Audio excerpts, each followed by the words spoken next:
Assalomu alaykum va rahmatullohi va barakatuh. Mana Alloh taolo Qur'oni Karimda bejiz aytmaydi ekanda, afala yanzuruna ilal ibli kayfa xuliqat.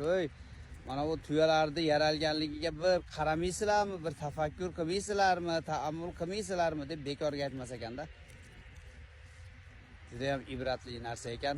Umrachilarimiz bilan sahroga o'zi aslida maqsadimiz ihrom bog'lab yana qaytadan umra qilishlik edi. Shu bahona sahrodan o'tib ketayotib bu yerga kelib tuya sutini ichdik. Haqiqatan ham issig'ida ichsa juda ham shirin bo'lar ekan.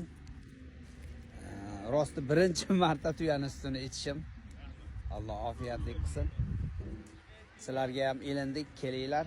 Keyingi reyslarimizda Xudo xolasa sizlar ham mana shu joylarga kelib biz bilan umra ibodatlarini qilib takror mana arab sahrolariga, Makka sahrolariga kelib mana shunday joylarda ham sayohat qilib ketishlik nasib qilsin. Assalomu alaykum va rahmatullohi va barakatuh.